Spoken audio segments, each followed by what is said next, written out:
Hello मेरे प्यारे दोस्तों, तो आज की वीडियो होने वाली है इस क्वेश्चन के ऊपर, डी डुप्लीकेशन। तो इस क्वेश्चन में क्या करना है इससे पहले हम जान लेते हैं। ऐसे दो क्वेश्चन है, यहाँ पर एक लिंक दे रखा है, तो ये लिंक इस क्वेश्चन का है, लीड कोड के क्वेश्चन का। हाँ, तो इस क्वेश्चन के अंदर हमें क्या करना है, हमें एक एरे को ही रिटर्न करना है। जैसे कि ये हमें एरे दे रखा है, इसमें हम चेक करेंगे अगर एक नंबर दो बार है तो ठीक है, अगर वो तीसरी बार है तो हम तीसरी बार में काउंट नहीं करेंगे। ठीक है, जैसे कि ये जो वन था, ये कितनी बार था, तीन बार था। वन तीन बार है, तो हमने यहाँ पर सिर्फ दो बार ही लिया है। ठीक, ऐसी टू टाइम था इसलिए हमने टू बार लिया, और थ्री एक बार था तो इसको एक ही बार लिया। तो ये टोटल मिला के कितने हो गए, 5 हो गए। तो इसमें सिंपल बात तो ये है कि अगर हमसे डायरेक्ट ये पूछा है कि जो नंबर दो या उससे कम बार रिपीट है उसके काउंट बता दो, तब तो ये काउंट करना बहुत आसान हो जाएगा। जैसे कि हमें यहां पर दे रखा है, ये क्वेश्चन है, इसके अंदर हमें सिर्फ और सिर्फ काउंट को रिटर्न करना है कि कितना काउंट रिटर्न में आएगा। कि डुप्लीकेशन को हटाने के बाद भी अगर दो से ज्यादा बार डुप्लीकेट है, अगर हम उसको हटा भी दें तब उसकी काउंट कितनी रहेगी, तब ये बात तो आसान हो जाएगी, ये काम हमारे लिए आसान हो जाएगा। कैसे आसान हो जाएगा ये अब मैं बताता हूं। जैसे कि मान लो मेरे पास एरे दे रखा है, यही वाला, ये वाला एरे ले लेता हूं मैं। ये वाला एरे क्या है, ये 0 0 1 1 1 1 2 3 3। तो ये क्या रहने वाला है, जैसे कि ये 2 बार है, ये 4 बार है तो सिर्फ 2 बार ही काउंट होगा, ये 1 बार है तो 1 बार ही काउंट होगा, ये 2 बार है तो 2 बार काउंट होगा। तो टोटल कितना होगा, 2 2 2 एंड 1। तो टोटल हो गए 2 4 5 एंड 7। तो 7 आउटपुट आ गया हमारा। ठीक है, और अब हम इसे करेंगे कैसे, जैसे कि मैं एक लूप चला देता हूं। जैसे कि मान लो कि शुरुआत के 2 एलिमेंट तो काउंट कम से कम 2 तो रहेगा ही रहेगा। ठीक, फिर इसको मैं 3 से चलाऊंगा, लूप को मैं 3 से चलाऊंगा, आई को मैं यहां से चलाऊंगा। ठीक, और इससे 2 पीछे वाले चेक करूंगा कि क्या ये जो नंबर है वो क्या इस वाले प्रीवियस वाले नंबर से क्या बराबर है। बराबर है तो नहीं चलेगा। ठीक, प्रीवियस वाले 2 से बराबर है तो नहीं चलेगा, या फिर वो छोटा है तब भी नहीं चलेगा। तो मैं छोटे के लिए चेक करूंगा, क्योंकि जो हमें एरे मिलने वाला है ना, ये असेंडिंग ऑर्डर में ही मिलेगा। असेंडिंग ऑर्डर का मतलब ये है कि मान लो शुरुआत में 0 है तो इसके बाद वाले एलिमेंट इससे बड़े ही हो गए। तो अगर मैं इस वाले पोजीशन पे आ चुका हूं, ठीक, इस वाले पोजीशन पे आ गया हूं, तब मैं प्रीवियस पीछे के दूसरा एलिमेंट चेक करूंगा। इससे पीछे का दूसरा एलिमेंट ये रहा, ये क्या इससे छोटा है, छोटा है तभी ये प्लस होगा। जो मेरा काउंट है, काउंट को मैं स्टार्ट करूंगा शुरुआत में 2 से, क्योंकि एटलीस्ट 2 नंबर तो होने ही वाले हैं। ठीक, फिर इसके बाद मैं यहां पे आऊंगा, इससे प्रीवियस वाला 2 एलिमेंट चेक करूंगा, ये इससे छोटा है, हाँ छोटा है तो इसको बढ़ा दो। तो मैंने इसको बढ़ा के 3 कर दिया। अब मैं इस पोजीशन पे आया, पीछे का दूसरा एलिमेंट चेक करा, ये है, क्या इससे छोटा है, हाँ छोटा है तो इसको मैं बढ़ा के 4 कर दूंगा। अब इस पोजीशन पे आया, ये इसकी यहां पे चेक कर रहा है, छोटा है, नहीं है छोटा, बराबर है तो नहीं बढ़ाऊंगा। इस पोजीशन पे भी इसके लिए चेक करेगा, छोटा है, नहीं, बराबर है तो नहीं होगा। अब इस 2 के लिए चेक करूंगा, पीछे का दूसरा एलिमेंट ये है, छोटा है, हाँ छोटा है तो इसको मैं बढ़ा के 5 कर दूंगा। अब 3 पे आया मैं, पीछे का एलिमेंट दूसरा चेक करा, 1 है, क्या ये इससे छोटा है, हाँ छोटा है, तो इसको मैं बढ़ा दूंगा तो ये 6 हो जाएगा। ऐसे ये 3 के लिए चेक करूंगा, पीछे का एलिमेंट चेक करूंगा, 2 है, क्या ये इससे छोटा है, हाँ छोटा है, तो मैं इसको बढ़ा के 7 कर दूंगा। ठीक है, इस तरीके से ये मेरा काम होगा। तो इसके लिए कोड लिख लेता हूं मैं पहले। तो अभी के लिए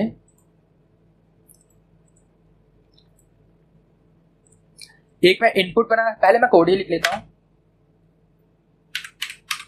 पब्लिक स्टैटिक इंट, क्योंकि मुझे इंटीजर आउटपुट में चाहिए तो इसलिए इंट, नाम क्या दे देता हूं उसको,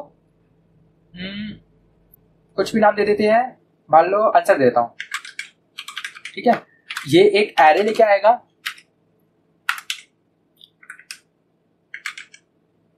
ARR नाम से। फिर इसके बाद क्या होगा, अब मैं सबसे पहले एक काउंट बनाऊंगा जो कि रहने वाला है शुरुआत में 2 से स्टार्ट होगा, क्योंकि मैंने बताया था कि शुरुआत के जो दूसरे एलिमेंट से मैं काउंट स्टार्ट करूंगा, क्योंकि एटलीस्ट वो 2 तो काउंट होगा ही होगा। ठीक है, देन इसके बाद क्या करूंगा, मैं फॉर लूप चलाऊंगा, इंट आई इक्वल टू 2 से, क्योंकि मैंने काउंट पहले ही 2 रख लिया है। देन इसके बाद क्या करूंगा, जो मेरा आई है वो चलेगा ARR डॉट लेंथ तक, देन आई प्लस प्लस। अब इसके बाद मैं काउंट को भी प्लस प्लस कर लूंगा। कब प्लस करूंगा, अगर इफ जो मेरा ARR ऑफ आई है, जो मेरा ARR ऑफ जो आई है वो अगर बड़ा है अपने प्रीवियस वाले दूसरे एलिमेंट से, तो कैसे होगा, ARR ऑफ आई -2। ठीक, अगर ये बड़ा है तभी मैं काउंट को बढ़ाऊंगा, काउंट को प्लस प्लस कर दूंगा और लास्ट में जाके क्या करूंगा, रिटर्न कर दूंगा मैं काउंट को। ठीक है, अब मैं जल्दी से इनपुट बना लेता हूं।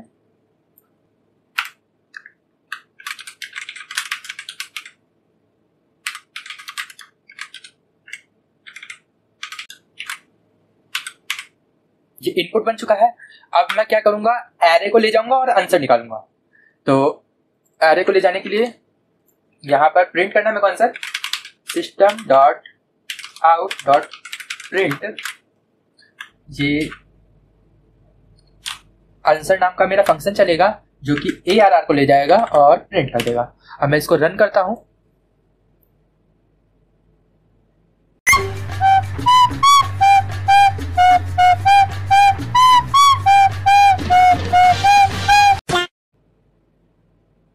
अच्छा, ये कॉमा लगा दिया है कहाँ पे, यहाँ पे।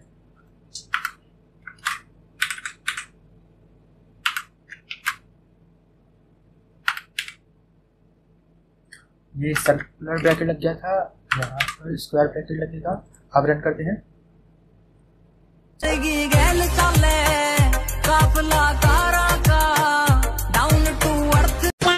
देखो रन हो चुका है, सबमिट करता हूं।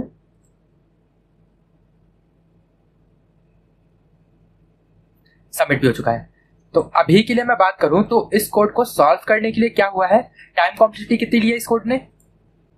देखो, तो इस कोड ने टाइम कॉम्प्लेक्सिटी क्या लिया है, जो TC लिया है इस कोड ने वो कितना लिया है, ये एक बार ही लूप चला है। तो एक बार लूप चलता है तो कितनी टाइम कॉम्प्लेक्सिटी है, तो big of N time complexity लिया है। ठीक है, और स्पेस कॉम्प्लेक्सिटी की बात करें तो ये लिया है बिग ऑफ 1, क्योंकि आंसर निकालने के लिए हमने एक बार भी कोई भी एरे एक्स्ट्रा लिया नहीं है, तो इस वजह से इसकी स्पेस कॉम्प्लेक्सिटी क्या आई, बिग ऑफ 1 कांस्टेंट स्पेस। ठीक, अब हम बढ़ते हैं अपने लीड कोड के क्वेश्चन के ऊपर। उसमें क्या करना है, हमें एरे को ही इस तरीके से मॉडिफाई कर देना है कि उसकी जो वैल्यू है वो रिपीट ना हो।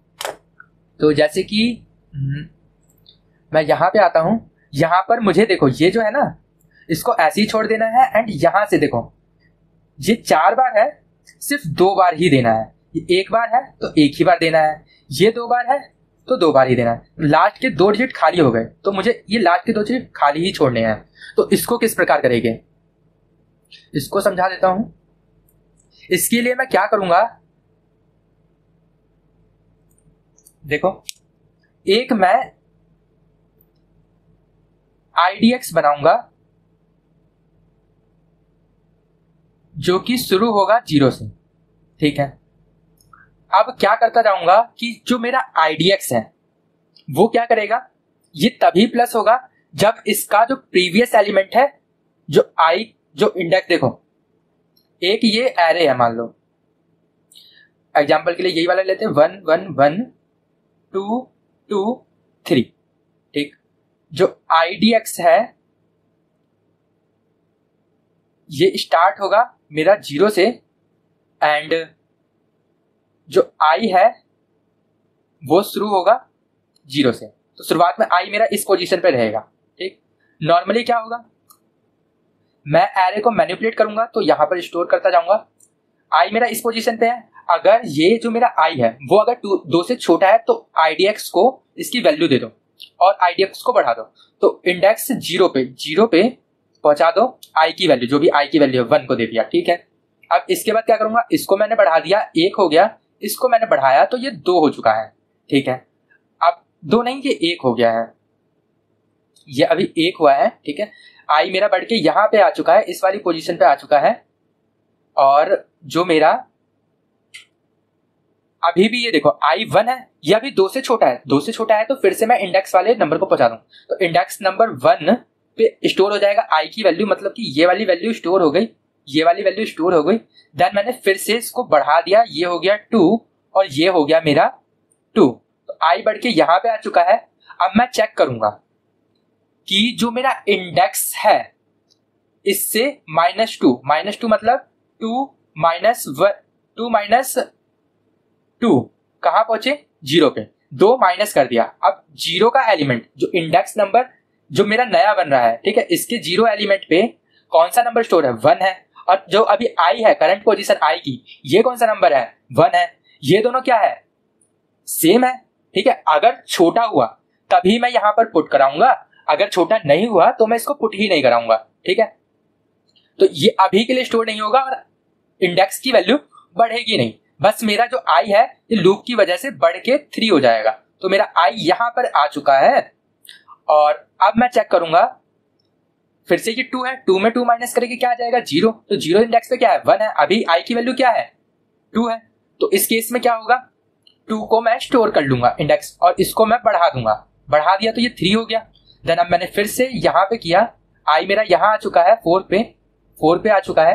अब इस पोजीशन पे मैं चेक कर रहा हूं -2 के लिए, 3 - 2, इसको हटा देते हैं, 3 - 2 क्या हुआ, 1 इंडेक्स पे क्या है, 1 है, अभी भी अलग है, तो इसको मैं स्टोर करा दूंगा। देन ये बढ़ के हो जाएगा 4 और इंडेक्स आई जो है वो बढ़ के हो जाएगा 5। तो आई मेरा यहां पर आ चुका है, फिर से मैं -2 करूंगा इंडेक्स का, ये 4 था, 4 - 2 क्या हुआ, 2। तो इस वाले पोजीशन पे है, अलग है, छोटा है, तो मैं क्या करूंगा, इसको पुट करा दूंगा। 3 को मैंने यहां स्टोर करा दिया और जो मेरा ये था ये बढ़ के बाहर निकल चुका है 6 और इसको भी मैं बढ़ा दूंगा 5। तो टोटल नंबर कितने हो गए, ये 5। लास्ट में जो मेरे को रिटर्न करना होगा वो मैं करूंगा इंडेक्स को, आईडीएक्स को मैं रिटर्न करूंगा और जो मेरा एरे मैनिपुलेट होके ये बन चुका है, ठीक है।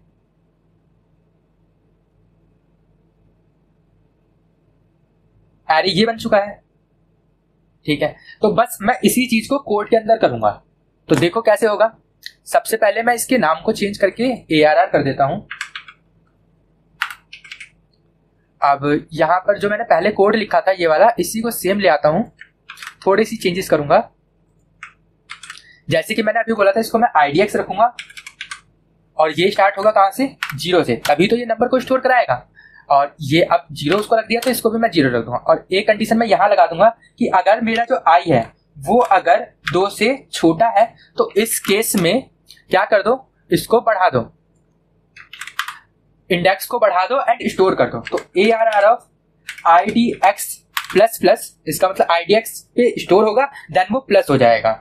और स्टोर क्या करना है, ARR ऑफ आई को, जैसा कि मैंने आपसे पहले बोला था, ठीक है। ARR ऑफ आई को, यहां पे मैंने बोला था ना कि ARR ऑफ आई, जो आई पे एलिमेंट है उसको मैं इंडेक्स वाले एरे के अंदर स्टोर करा दूंगा, ठीक है। इंडेक्स ये एरे यही वाला है, बस इसको मैनिपुलेट करके हम स्ट्रिंग करते जा रहे हैं। लास्ट में रिटर्न क्या करूंगा, IDX को, बस। अब मैं इसको रन करके दिखाता हूं।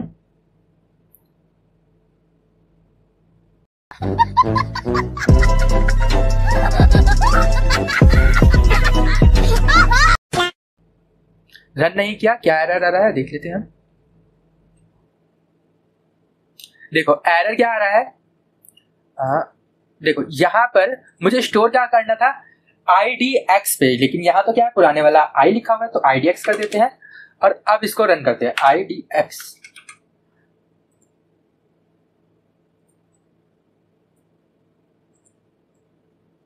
देखो रन हो चुका है, अभी मैं सबमिट करता हूं इसको।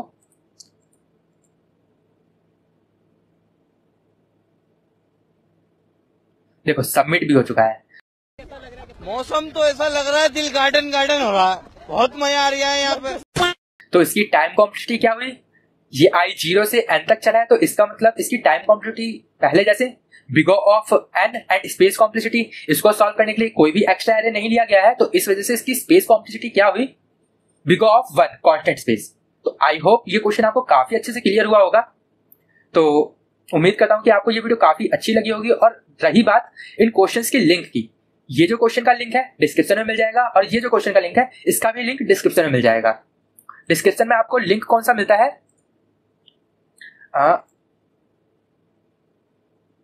ये वाला। तो इसमें ये जो लास्ट क्वेश्चन 4th पेज का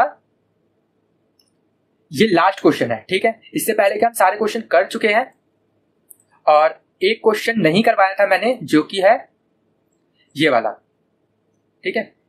ये सिंपल क्वेश्चन है, एक इंटीजर है, इसको ये लेफ्ट रोटेट करना है, जैसे हमने राइट रोटेट किया था वैसे ये लेफ्ट रोटेट करना है। तो एक बार इस क्वेश्चन को आप खुद से करना, मैं नहीं कराऊंगा, ठीक। तो अब मैं मिलता हूं आपको अगली वीडियो में, तब तक के लिए गुड बाय, sayonara।